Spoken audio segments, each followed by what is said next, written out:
It's a serious end, too. You know, I read a lot of people, well, it's very tenuous. Jared and Steve, I don't think it's tenuous. Do you? I hope it isn't, because otherwise I'll have to cross it off. I'll have to say I only ended 7. But that was a tough one, right? That was a tough one.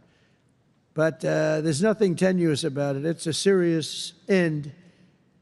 Gaza has been a disaster for so many years, and I think it's an end. I think you're going to see some tremendous things happening. We just had a meeting just before I got up, and some great things are happening. And with Israel and peace in the Middle East, it's amazing, actually, what they've done. And what you two guys have done have been incredible. True.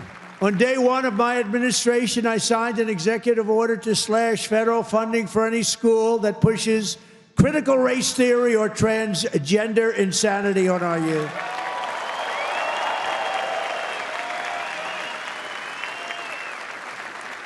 And we completely banned the chemical and surgical mutilation of our children. Think of that. Can you imagine somebody 15 years ago saying we stopped the surgical mutilation of our children? We stopped the chemical mutilation of our children. Can you imagine that? They would have said, this guy's crazy. And now you're saying, thank you very much, because you know it's true. How about this one? We got men out of women's sports. It's over. It's over. Men out of women's sports.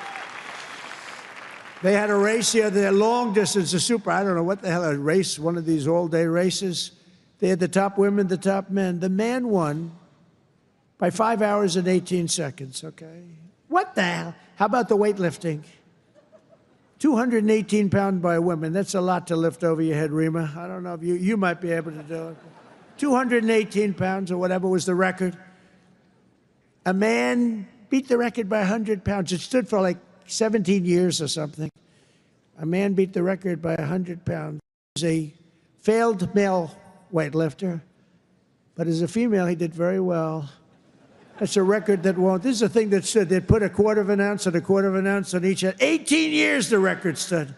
Then a guy comes along, ping, ping. This is the crazy. These people are crazy. And Mandami, whatever the hell his name is in New York. No. He thinks it's wonderful to have men playing in women's sports. The swimming's good too, you know? You know the story? Records are being beaten by numbers that nobody's ever seen, nobody ever thought possible. But a lot of those records are being changed back to where they should be. And I made it the official policy of the United States government that there are only 2 genders, male and female.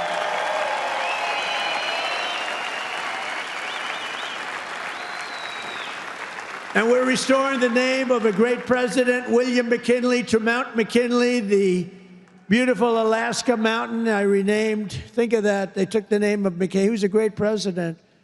He was assassinated. He was a great president for tariffs. He was the tariff king, and he made our country very rich. And then Teddy Roosevelt spent the money on the Panama Canal and many other things. And everyone thinks Teddy was a great president. He was. But the one who built all that money was McKinley. So we renamed the mountain back to Mount McKinley. Is that okay? I think so. You know, I'll tell you what, who's happy about that is the great state of Ohio. He was governor of Ohio and became president, did a great job, made the country very rich. He was killed. Mount McKinley was named, and then the name was taken off. And we put it back on. And I renamed the Gulf of Mexico to the Gulf of America. That was an easy one. That was an easy one, Johnny. That was easy. You know, I looked, we have 92% of the shore. I used to say when I was a child, I'd say, how come it's called the Gulf of Mexico? It's mostly America. You know, all the way, it wraps around Florida, all the way up. It's 92% of the shoreline. I said, I think to me it's the Gulf of America. Little did I know I'd have the chance to do it. I did it very quickly. For years, our country was run by radical scoundrels and far-left bureaucrats who created one catastrophe after another, wrecking our economy, erasing our borders, and surrendering America's power and standing all over the world. But after just 1 year since that glorious election, I'm thrilled to say that America is back. America is back. Bigger, better, stronger than ever. And in conclusion, jobs are returning, businesses are booming, and America is respected again, perhaps like never before. Our country is respected again like never. Laughing at our country. We had a guy who couldn't walk up a flight of stairs. He kept falling. It's very embarrassing. You know, at Air Force One, I go, "Sir, would you like the stairs or the long?" I say, "Give me the long every single time, please." The short ones, they call them the children's stairs. I don't want the children's stairs. Doesn't look so good coming out of the children's stairs. Now, if the weather's bad, it's okay, right? If you don't mind. But the communists, Marxists, socialists, and globalists had their chance, and they delivered nothing but disaster. And now let's see how a communist does in New York. We're going to see how that works out. And we'll help them. We'll help them. We want New York to be successful. We'll help them a little bit, maybe.